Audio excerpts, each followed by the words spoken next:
Hello friends, இன்றைக்கி ஒரு vlog இந்த வீடியோவில் நான் உங்களுக்கு காட்ட போகிறேன். நிறைய விஷயங்கள் ஷேர் பண்ண போகிறேன். ஃபஸ்ட்டாக நான் இன்றைக்கி பிரேக்ஃபாஸ்ட்லேருந்து ஸ்டார்ட் பண்ணலாம். இன்றைக்கி பிரேக்ஃபாஸ்ட்டுக்கு நான் பொடி இட்லி பண்ணியிருக்கேன். இது நிறைய மசாலாஸ் இதெல்லாம் சேர்த்து செம்ம டேஸ்ட்டாக இருக்கும் இந்த பொடி இட்லி.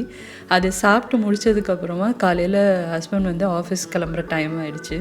ஸோ அவசரமாக அவர் இப்போ கிளம்பிகிட்ருக்காரு. ஸோ அவர் கிளம்புனதுக்கப்புறமா நம்ம நிறையா பேசலாம், என்னெல்லாம் பண்ணுறேன் அப்படின்றத பார்க்கலாம். Hard to see from the moment we arrived. Cornelia, you are one who will survive.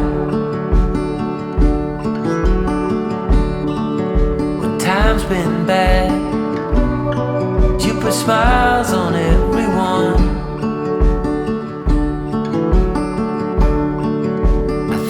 Of you and of all I should have done. Husband office கிளம்பியாச்சு. இனி அடுத்ததாக கடகட நம்மளோட வேலையை ஸ்டார்ட் பண்ண வேண்டியதான். இன்றைக்கி பார்த்தீங்கன்னா தேர்ஸ்டே அன்னைக்கு யூஸ்வலாக எனக்கு நிறைய வேலை இருக்கும், நிறையா க்ளீனிங் வேலை இருக்கும். ப்ளஸ் அதோட சமைக்க வேறு செய்யணும். ஸோ க்ளீனிங் அப்படின்னு எடுத்துக்கிட்டிங்கன்னா ஃபுல் வீடை நான் தேர்ஸ்டே அன்னைக்கு தான் க்ளீன் பண்ணுவேன். ஓவராலாக உங்களுக்கு நான் சின்ன ஹிண்ட் மாதிரி சொல்கிறேன் என்னெல்லாம் பண்ணுவேன் அப்படின்ட்டு. ஸோ ஃபஸ்ட்டு இப்போ பிரேக்ஃபாஸ்ட் சாப்பிட்டு முடிச்சாச்சு. சாப்பிட்டு முடிச்சுட்டு நேராக கிச்சனுக்குள்ளே போயிட்டு பாத்திரங்கள் எல்லாத்தையும் சுத்தப்படுத்திட்டு அதுக்கப்புறமா பார்த்தீங்கன்னா கிச்சனை ஃபுல்லாக சுத்தப்படுத்திடுவேன். அதை சுத்தப்படுத்தினதுக்கப்புறமா சாமி பொருட்கள் எல்லாத்தையும் எடுத்துகிட்டு அதை ஃபுல்லாக க்ளீன் பண்ணுற வேலையெல்லாம் நான் பார்ப்பேன். ஸோ சாமி மடையும் ஃபுல்லாக க்ளீன் பண்ணணும். ஸோ இந்த 2 வேலை தான் ஃபஸ்ட்டு நான் பண்ணுற வேலை.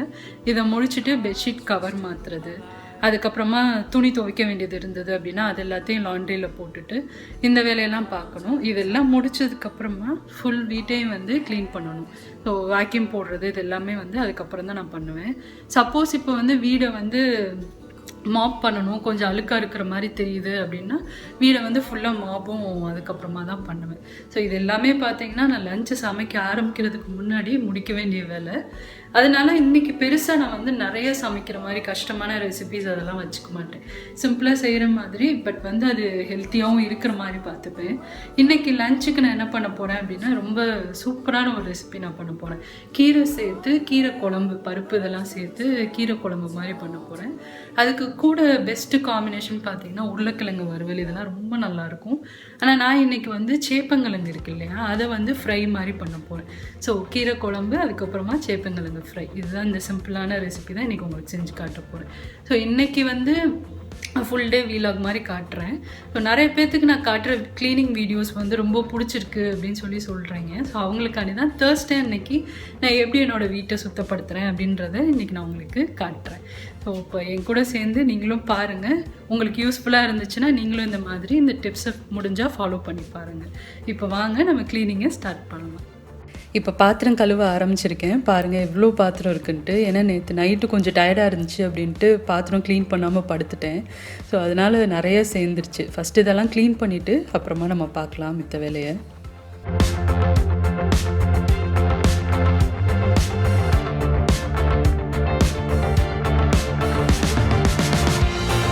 இப்போ பாத்திரம் எல்லாம் கழுவி முடிச்சதுக்கப்புறமா சிங்க் ஏரியாவை நல்லா கழுவிட்டேன். ஏன்னா சாமி பொருட்கள் எல்லாத்தையும் நான் விளக்க போகிறேன். ஸோ சாமி மடைக்கு போயிட்டு அங்கே ஃபுல்லாக எல்லாத்தையும் க்ளீன் பண்ணி முடிச்சதுக்கப்புறமா சாமி பொருட்கள் எல்லாத்தையும் எடுத்துகிட்டு இங்கே நான் கழுவிட்டுருக்கேன். எல்லா வியாழக்கிழமையும் நான் இந்த வேலை பார்க்குறது வழக்கம். ஸோ நம்ம சேனலில் ஏற்கனவே நான் எப்படி சாமி பொருட்கள் எல்லாத்தையும் க்ளீன் பண்ணுறேன், அதே மாதிரி பித்தளை சாமான்கள் எல்லாத்தையும் எப்படி விளக்குறது, என்கிட்ட இருக்க வெள்ளி சாமான்கள் எல்லாத்தையும் எப்படி புதுசு மாதிரி நான் விளக்கி பாதுகாத்துட்ருக்கேன் அப்படின்ற எல்லா டீட்டெயிலும் நம்ம ஏற்கனவே தனித்தனி வீடியோவில் நான் போஸ்ட் பண்ணியிருக்கேன். ஸோ அந்த வீடியோஸோட லிங்க் எல்லாமே டிஸ்கிரிப்ஷன் பாக்ஸில் இருக்குது. பார்க்காதவங்களுக்கு அந்த வீடியோவோட லிங்க் கொடுத்துருக்கேன், அதை செக் பண்ணி பாருங்கள்.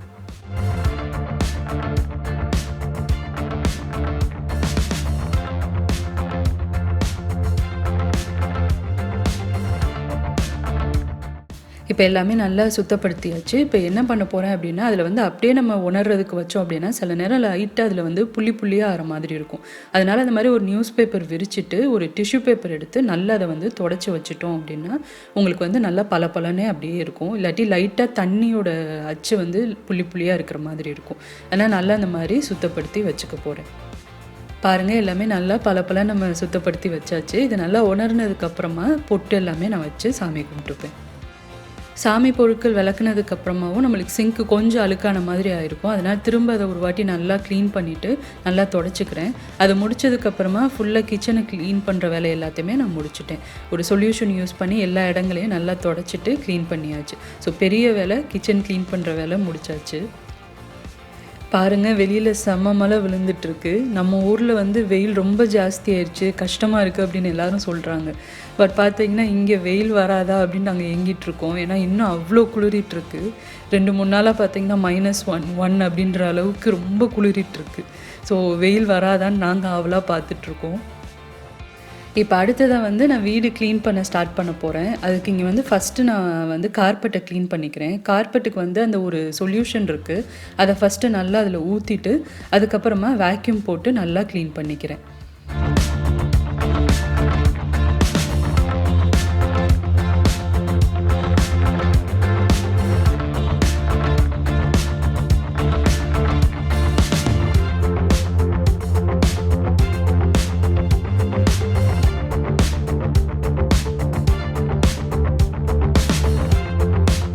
இப்போ அடுத்ததாக வீடு ஃபுல்லாகவே நான் வந்து வேக்யூம் போட்டுக்க போகிறேன். ஸோ ஒவ்வொரு ரூமாக வேக்யூம் பண்ணிவிட்டு அதுக்கப்புறமா தேவைப்பட்டால் நான் மாப் போட்டு நல்லா தொடச்சிடலான்னு பார்க்குறேன்.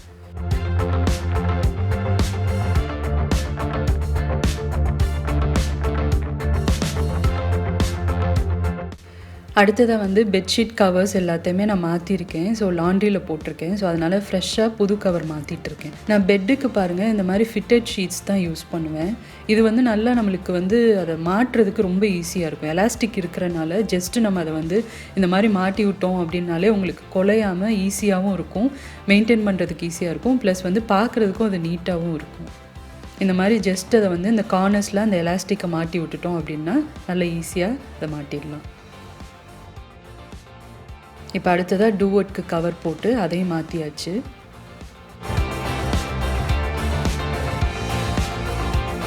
இப்போ பெட்ரூமையும் ஃபுல்லாக நல்லா க்ளீன் பண்ணியாச்சு.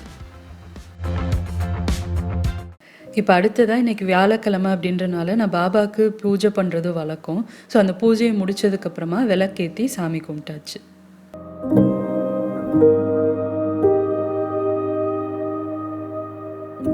இப்போ லஞ்சு செய்கிறதுக்கு டைம் ஆயிடுச்சு. ஸோ இன்றைக்கி நம்ம லஞ்ச் வந்து நான் சொன்ன மாதிரி கீரை குழம்பு பண்ண போகிறேன். அதுக்கு இங்கே ஒரு ப்ரெஷர் குக்கரில் ஃபஸ்ட்டு வந்து துவரம் பருப்பு சேர்த்துக்கலாம். ஒரு 100 கிராம் அளவுக்கு துவரம் பருப்பு சேர்த்துருக்கேன். இதை நல்லா ஒரு 2-3 வாட்டி அலசிக்கலாம். அலசிட்டு வந்ததுக்கப்புறமா தேவையான அளவு தண்ணி சேர்த்துக்கோங்க. ஒரு கப் அளவுக்கு தண்ணி சேர்த்தாச்சு. இதில் வந்து கொஞ்சமாக மஞ்சத்தூள் சேர்த்துக்கலாம். ஒரு 1/4 டீஸ்பூன் அளவுக்கு சேர்த்துருக்கேன். அடுத்ததாக ஒரு 1/4 டீஸ்பூன் அளவுக்கு பெருங்காயத்தூள் சேர்த்துக்கோங்க. ஒரு 2 பல் பூண்டு சேர்க்குறேன். அடுத்ததாக இந்த குழம்பு பண்ணுறதுக்கு உங்களுக்கு சாம்பார் வெங்காயம் தேவைப்படும், சின்ன வெங்காயம். அது ஒரு 3-4 வெங்காயம் கட் பண்ணிக்கலாம். அதே மாதிரி ஒரு பெரிய சைஸ் தக்காளியும் நம்ம கட் பண்ணி எடுத்துக்கலாம். இப்போ நம்ம நறுக்கி வச்சுருக்க அந்த ஒரு பெரிய தக்காளியை இதில் சேர்த்துக்கோங்க. அதே மாதிரி நம்ம கட் பண்ணி வச்சுருக்க வெங்காயத்தை இதோட சேர்த்துக்கலாம். இப்போ இதை நல்லா கிளறிக்கோங்க. கிளறிட்டு ஒரு மூடி போட்டு இதை நல்லா வேக வைக்க போகிறோம். வெந்ததுக்கப்புறமா தான் நம்ம கீரை சேர்த்துக்க போகிறோம். ஸோ அதனால் இதை மூடி போட்டு ஒரு 3-4 விசில் வரைக்கும் நல்லா கொலை வர வரைக்கும் வேக வச்சுக்கலாம். அடுத்ததாக கொஞ்சம் சீக்கிரமாக சமைக்கிறதுக்காண்டி இன்றைக்கி நான் வந்து சேப்பங்கிழங்கையும் குக்கர்லேயே தான் வேக வைக்க போகிறேன். யூஸ்வலாக நான் இதை வந்து பாத்திரத்தில் தான் வேக வைப்பேன். இன்றைக்கி டைம் ஆயிடுச்சு அப்படின்றனால குக்கரில் வேக வைக்கிறேன். ஸோ ஒரு 1/2 கிலோ அளவுக்கு சேப்பங்கிழங்கு எடுத்து அதில் வந்து தேவையான அளவு தண்ணி சேர்த்துக்கோங்க. சேர்த்துட்டு இது ரொம்ப நேரம் வேக வைக்கக்கூடாது. ஜஸ்ட்டு ஒரு விசில் வந்தனுமே நம்ம ஆஃப் பண்ணி எடுத்து வச்சுக்கலாம். இப்போ அடுத்ததாக கீரை குழம்பு பண்ணுறதுக்கு இன்றைக்கி நான் வந்து வெந்தயக்கீரை எடுத்திருக்கேன். இது என்னோடய வீட்டிலே நான் பண்ண வெந்தயக்கீரை. ஸோ நல்லா முளைச்சி வந்தது. ஸோ அதை வந்து இன்றைக்கி எடுத்து இந்த குழம்பு பண்ண போகிறேன். ஸோ இந்த வெந்தயக்கீரையை வந்து நல்லா அலசிக்கலாம். இந்த குழம்பு வந்து நீங்கள் முருங்கைக்கீரை சேர்த்து பண்ணலாம், இல்லாட்டி பாலாக்கீரை இருக்கும் இல்லையா, அந்த கீரை சேர்த்து பண்ணலாம், பொன்னாங்கண்ணி கீரை. இந்த 4 கீரை வந்து இந்த குழம்புக்கு ரொம்ப டேஸ்ட்டாக இருக்கும். ஸோ எந்த கீரை உங்களுக்கு கிடைக்குதோ அந்த கீரை யூஸ் பண்ணி செஞ்சு பாருங்கள். இப்போ அதை நல்லா ஒரு 3-4 வாட்டி தண்ணியில் இந்த மாதிரி அலசி எடுத்துக்கலாம். இப்போ அடுத்ததாக பாருங்கள், கிழங்கும் நல்லா வெந்துருச்சு. வெந்ததுக்கப்புறமா உங்களுக்கு பிடிச்ச சைஸில் நீங்கள் இதை கட் பண்ணி எடுத்து வச்சுக்கோங்க. இப்போ நான் அதில் வந்து கொஞ்சமாக மஞ்சத்தூள் சேர்க்குறேன். ஒரு 1/4 டீஸ்பூன் அளவுக்கு மஞ்சத்தூள் சேர்க்குறேன். அடுத்ததாக இந்த கிழங்குக்கு தேவையான அளவு உப்பு சேர்த்துக்கலாம். இப்போ இதை நல்லா கொஞ்சம் கிளறி வச்சுக்கலாம். ஊற வைக்கலாம் தேவையில்ல. ஜஸ்ட்டு கிளறிட்டு எண்ணெயில் போட்டு பொரிச்சு எடுக்க போகிறோம். இந்த மாதிரி பண்ணோம் அப்படின்னா நல்லா கிறிஸ்பியாக இருக்கும், சாப்பிட்றதுக்கு டேஸ்ட்டாக இருக்கும். இப்போ பாருங்கள், பிசைஞ்சனுமே டேரெக்டாக நான் வந்து எண்ணெயில் போட்டு பொரிச்சிட்ருக்கேன். பர்டிகுலராக இந்த சேப்பங்கிழங்கு வந்து நம்மளுக்கு கொஞ்சம் விழுவிழுப்பு தன்மை ஜாஸ்தியாக இருக்கும் மித்த கிழங்குகளை விட. அதனால் நம்ம இந்த மாதிரி எண்ணெயில் பொரிச்சு பண்ணோம் அப்படின்னா சாப்பிட்றதுக்கு நல்லா கிறிஸ்பியாக இருக்கும். உங்களுக்கு வேண்டாம் அப்படின்னு தோணுச்சுன்னா நீங்கள் டேரெக்டாக கூட பேனில் சேர்த்து வறுத்துக்கோங்க. ஆனால் பட் கொஞ்சம் உங்களுக்கு சாகியாக இருக்கிற மாதிரி இருக்கும். இப்போ பாருங்கள், இந்த அளவுக்கு நான் வந்து பொன்னிறமானனே வறுத்து தனியாக எடுத்து வச்சுருக்கேன். இந்த மாதிரியே இருக்கிற எல்லா கிழங்குகளையும் நம்ம வறுத்து எடுத்துக்கலாம். இப்போ பாருங்கள், கீரை குழம்புக்கு தேவையான பருப்பும் நல்லா வெந்துருச்சு. இந்த அளவுக்கு குலைவாக வெந்திருக்கணும். இதை நல்லா ஒரு வாட்டி மசிச்சு விட்டுக்கோங்க. பருப்பு வேகிறதுக்கு தான் நம்மளுக்கு கொஞ்சம் டைம் எடுக்கும். மற்றபடி வெந்ததுக்கப்புறமா டக்குன்னு இந்த குழம்பு பண்ணிடலாம். இப்போ நம்ம கழுவி எடுத்து வச்சுருக்க வெந்தயக்கீரையை இதில் சேர்த்துக்கோங்க. இப்போ இதை நல்லா மிக்ஸ் பண்ணி விட்டுக்கலாம்.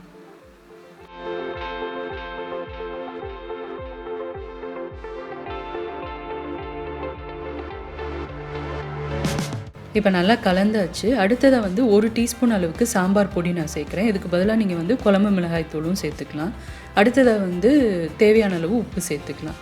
இப்போ அதை நல்லா கிளறிட்டு ஒரு 5 நிமிஷம் தாங்க ஆகும் உங்களுக்கு கீரை வேகிறதுக்கு. ஏன்னா கீரை வந்து உங்களுக்கு ரொம்ப சீக்கிரமே வெந்து வந்துடும். அதனால் இதை ஒரு 5 நிமிஷம் மட்டும் கொதிக்க வச்சுட்டு கடைசியாக தாளிப்பு ரெடி பண்ணி நம்ம இதோட சேர்த்துக்கலாம். இப்போ 5 நிமிஷத்தில் கீரை ரெடி ஆயிடுச்சு. அடுத்தது தாளிப்பு ரெடி பண்ணுறதுக்கு 1 டீஸ்பூன் எண்ணெயில் 1/2 டீஸ்பூன் கடுகு உளுத்தம் பருப்பு சேர்த்துருக்கேன். அடுத்ததாக ஒரு 1/2 டீஸ்பூன் அளவுக்கு சீரகம் சேர்த்துருக்கேன். இது நல்லா பொரிஞ்சதுக்கப்புறமா ஒரு 2 காஞ்ச மிளகாய் சேர்த்துக்கோங்க. இதில் வந்து தாளிப்பு வெங்காய வடகமும் சேர்க்கலாம். நான் மறந்துட்டேன் சேர்க்குறதுக்கு. ரொம்ப டேஸ்ட்டாக இருக்கும் தாளிப்பு வெங்காயம் சேர்த்திங்க அப்படின்னா. இப்போ இது வந்து நல்லா பொரிஞ்சனையும் நம்ம வேக வச்சு எடுத்துருக்க குழம்போடு சேர்த்துக்கலாம். பாருங்கள், எவ்வளோ சிம்பிளாக அந்த கீரை குழம்பு ரெடி ஆயிடுச்சுன்ட்டு. ரொம்ப டேஸ்ட்டாக இருக்குங்க.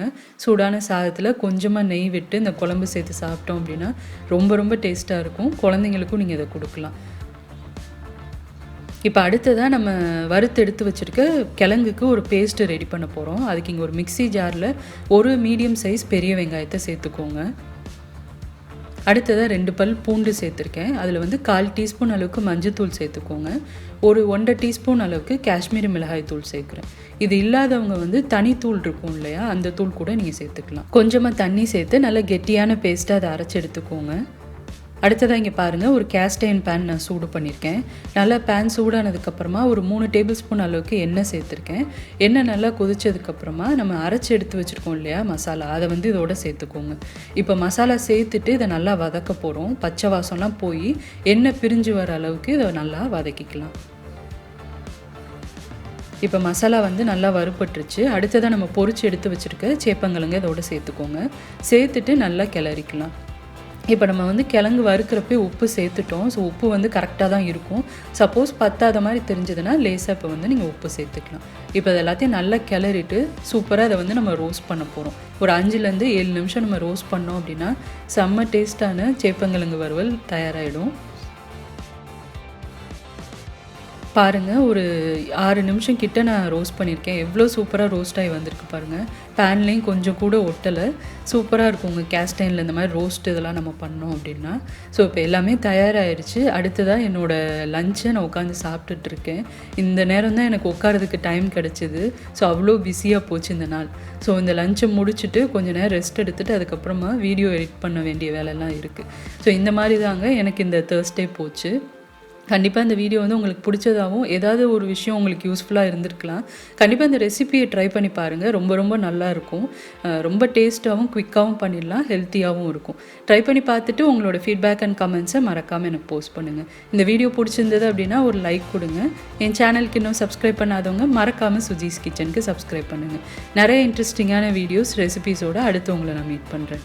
சுஜீஸ் கிச்சன், எளிய பாரம்பரிய சமையலின் தொகுப்பு.